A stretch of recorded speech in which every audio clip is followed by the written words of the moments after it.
Ignition sequence starts. 6, 5, 4, 3, 2, 1, 0. Liftoff. We have a liftoff.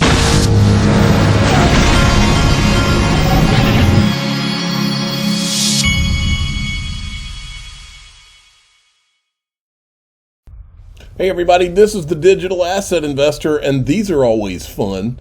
This guy, XRP Captain, it looks like he went to Google and types in XRP all-time high. The price of XRP has fallen by 3.29% in the past 7 days. The price increased by 0.7% in the last 24 hours. The current price is 83 cents per XRP. XRP is 100% below the all-time high of $22,455,176.62. The current circulating supply is 47,500,000. We already know that. So anyway, I think this must be from the glitch that happened. If you remember, was it a week or two ago, we had a glitch and it showed like XRP, I think it was on CoinMarketCap, of like 22 million per XRP. Don't we wish that was where this was going? Okay, I saw this clip on BitBoy today. I had to show it to you. It's just one of those, wow, really? A few days ago, I sold my XRP to buy SHIB. I feel good about it. Now, I will say this. I don't believe that guy's being serious. I think he's trying to tweak Twitter. That is pitiful. I will say this. I ain't selling my XRP. I wouldn't sell my, you could not, there's nothing you can do to pry my XRP from my hands. Okay? Would not sell it to buy anything. I want to more focus on the fact he sold XRP to buy SHIB. And is it time that we finally invest in Shiba Inu? It may be time for him, but it'll never be time for anybody else. I repeat, I do not buy digital assets that are green candles being chased, or things that have no real utility, that are just the latest little gimmick that people are trying to pump and dump. I refuse. If you can't show me major backing, venture capital firms behind them, major players and power players behind a digital asset and what's going on with it, not happening. I'm not doing it over some silly dog meme. Not going to happen. But he can do it. Go for it. All right, moving along. I want to show you this. Folks, I'm telling you, we've seen, 2 to 4 lawsuits dropped on Ripple over the years. Now remember, because this is what this reminds me of. Remember the Tim Draper, Gary Gensler interview where Tim Draper says, here's what they do. First they sue you, they file lawsuits and all that. Then they get their government buddies to go after you. Well, everything has happened to Ripple. Now, I'm not saying that the lawsuits that were filed against Ripple on behalf of holders of XRP, people that claim to have lost money, I'm not saying that those lawsuits were not legit. I am saying that red flags go up with everything that I've seen in this space. Nothing would surprise me. And then when I saw John Deaton tweet this out, I was like, yeah, maybe my gut may have been right. He says, who sues over $585, not $589? On May 3rd, 2018, a lawyer filed a putative class action against Ripple and Brad Garlinghouse because his client lost $585 trading XRP. According to the complaint, on January 6, 2018, this person bought 650 XRP at $2.60 per XRP for a total purchase price of $1,690. 12 days later, he sold his 650 for $1.70, creating a loss of $585. I've always been troubled regarding the timing of this putative class action filed against Ripple during the same period of time Ether investors were secretly meeting the SEC asking for a regulatory free pass. The Perkins Coie memo and Ether Safe Harbor is dated March 26, 2018. So he's going on through this thread. Then down here at the bottom, he said, I could point a few coincidences between the layers and or law firms involved and or their clients, but I only stick to the facts. that are incontrovertible, so I won't. Although I would like to know who wrote Saved by Lawsuit. This is a thread from TIG a while back. He's talking about, let's look at his thread real quick. Let me explain. On June 15th, 2018, this address sent the message below to Ripple. Hinman did not address the security status of other cryptocurrencies, notably XRP. Saved by Lawsuit, ? And here it is right here.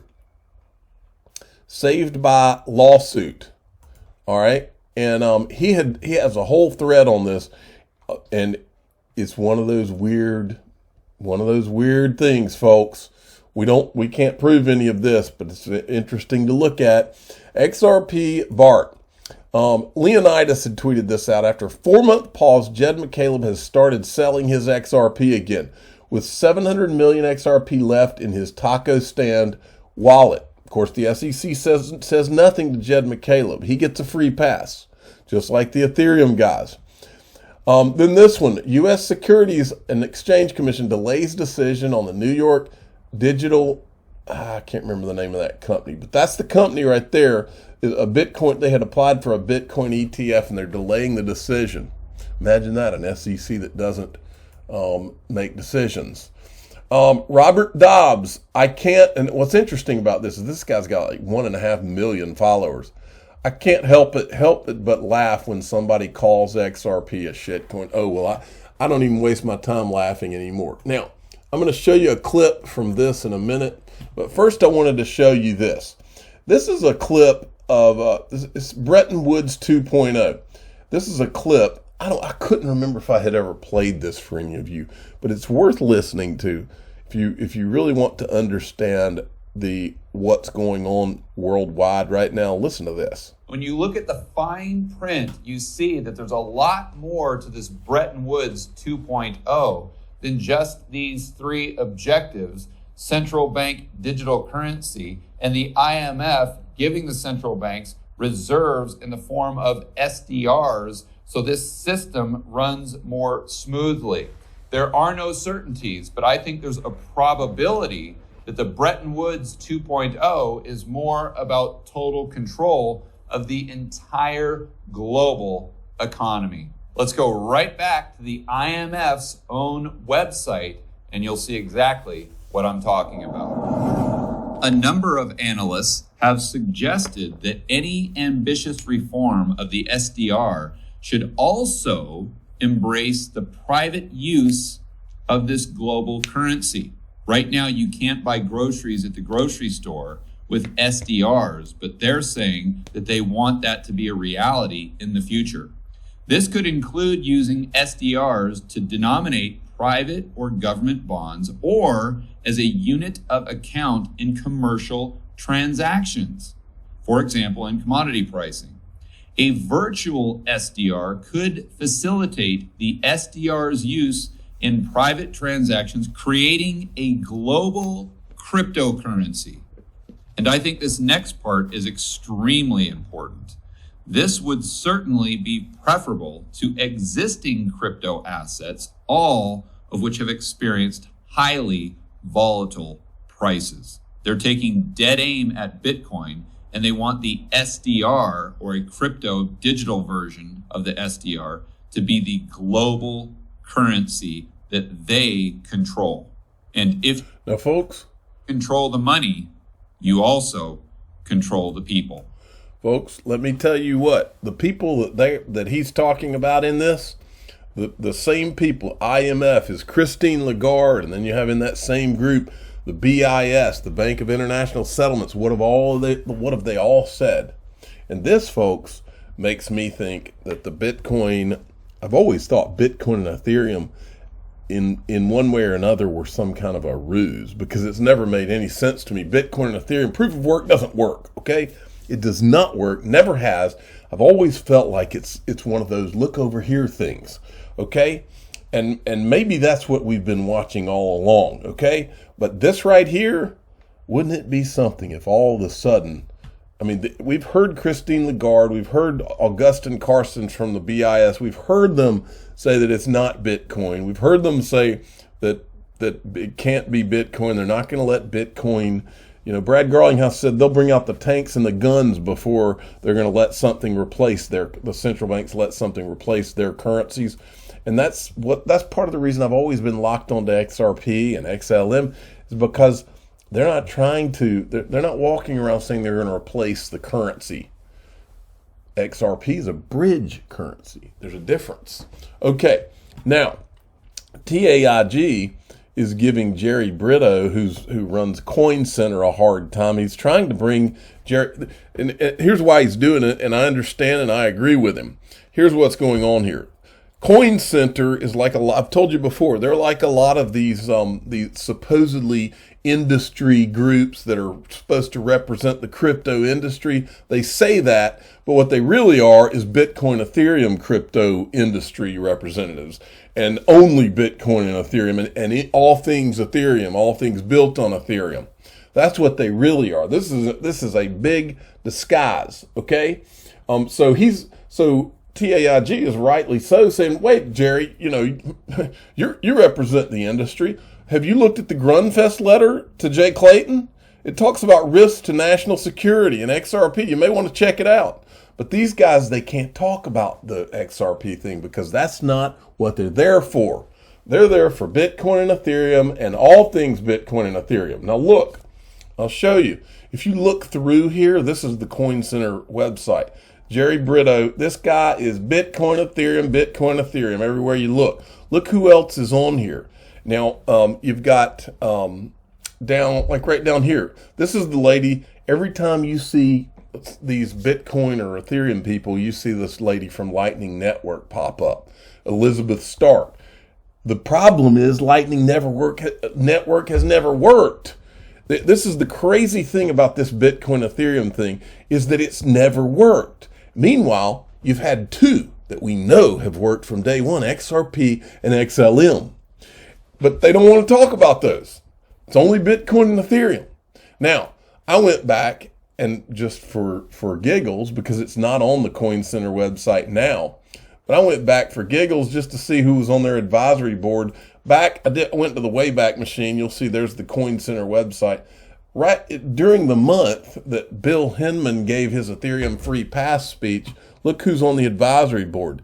Fred Wilson from Union Square Ventures and Mark Andreessen from Andreessen Horowitz. Those are the two venture capital firms that headed up the venture capital working group that got Ethereum the free pass. And if you look everywhere you look, Coin Center was one of the firms that was working. They were one of the industry players that were working on the framework. These guys don't give a whit about anything except Bitcoin and Ethereum related things, period. And he's calling them out, and he should. Now, it's important that you look here because the history runs deep. Look at this guy right here, Peter Van Valkenburg, right? And none of this is my imagination, folks. This isn't conspiracy, and I'm going to show you. Peter Van Valkenburg happens to be the guy sitting right here back in, I can't remember when this was, sometime 2019. Ryan Zagone from Ripple sitting on stage, and there's Peter Van Valkenburg from Coin Center. Listen to him get schooled by Ryan Zagone. You might still use proof of work. Great. But I invite Ryan and Desiree, I don't know if you would like to comment on this as well. But Ryan, go ahead. Proof of work doesn't work. Proof of work doesn't work. It's been widely... Ryan, proof of work's been working. Let me finish. Proof of work doesn't work. Let him finish, please. And in the early days of Bitcoin, there was a whole group of developers that broke off to create other assets, XRP being one of them, that doesn't use mining, that's cheaper from an energy perspective than Visa, and already scales to 1,500 transactions a second. A lot of these problems have already been solved. The challenge for adoption comes back to policy. The policy uncertainty around some of the assets has limited adoption, particularly here in the US. And I'm speaking from Ripple and XRP because we use that asset because it's a half a cent per payment. It's basically free. It scales and it's efficient. It's 1,500 transactions a second at nearly no energy burn. So we're at a point today where there are real solutions to all of these challenges that already exist. Policies become the challenge. And we heard on the first panel that around It's intentional, folks. Back when I first watched this video, I didn't realize what was really going on. I see it very clearly now. This was intentional. It's regulatory capture by the SEC. They wanted to hold off the technologies that really worked so that they could let Bitcoin and Ethereum be the ones. This is a scandal, folks. on China, and this is going to be a hard pill for Peter to swallow. But 80% of the mining power for Bitcoin is controlled by 6 mining pools, 5 of which are in China. Today, the policy certainty in the US exists for Bitcoin and Ethereum, despite the fact those are China-controlled platforms. And they don't work. So activity goes to those platforms.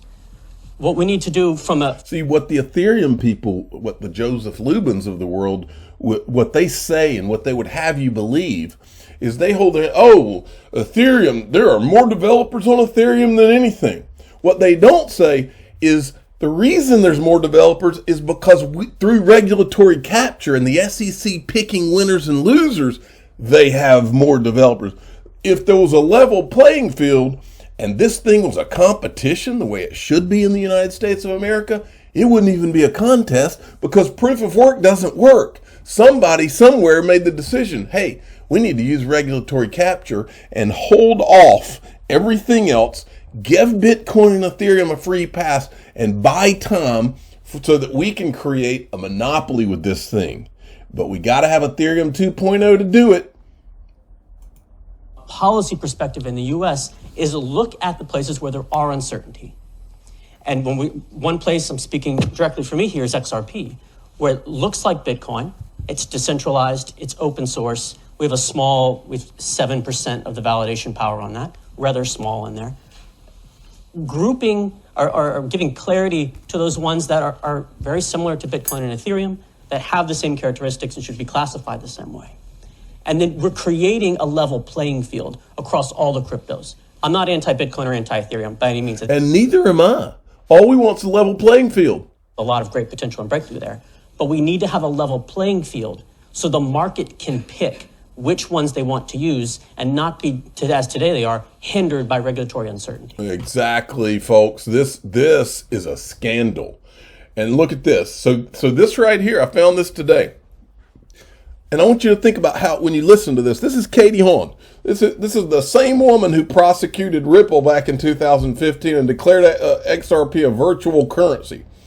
This woman is talking about how technologies, you never get the real thing on the first round. She's comparing Ethereum to the iPhone, but what she's not saying, she's coming from the standpoint of, this Ethereum's the end all be all. Well, it's not. There are other technologies that already work that don't have the problems Ethereum said, but she's not talking about those.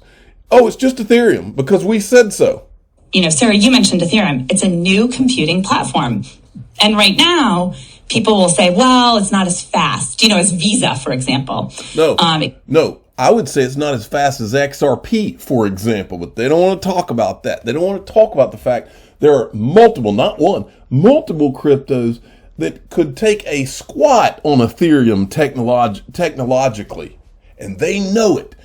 Regulatory capture is what has gone on. Make no mistake. And she knows. Process this many transactions in a second. But again, here, there's no middleman. But here's the big difference also. You can't judge the current state of the innovation by the end state of the innovation. Right. Because we're early. We are early. So this is basically the way to think of blockchains, to answer your question, Aaron. Mm-hmm. It's a new kind of computer, but it's a new kind of computing platform, but one that's not owned by a central actor. So I mentioned iOS and Android earlier. Those are owned by Apple and Google. Mm-hmm. The Ethereum network is owned by the community. Well, I would beg to differ because right now you have teams of developers, you have people at Consensus that have a plan, they have phases, they have a timeline, and they're working on creating a separate network, Ethereum 2.0, and they are working on later merging Ethereum 1.0 and Ethereum 2.0 together. That is called a common enterprise. Those are teams working on this. They are in the process of issuing security number 2, Ethereum 1.0 being security number 1, and all these people know it. folks, and nobody's saying anything. But we are, because we have the timeline, we have the video, we have their own arrogant words. And we're not going away until we have a level playing field. I'm the digital asset investor. I'm not an investment advisor. This is for entertainment purposes only. Please subscribe, hit the like button, and tell your friends and family that Ethereum is a demo. Those are not my words. Those are Joseph Lubin's words, one of the co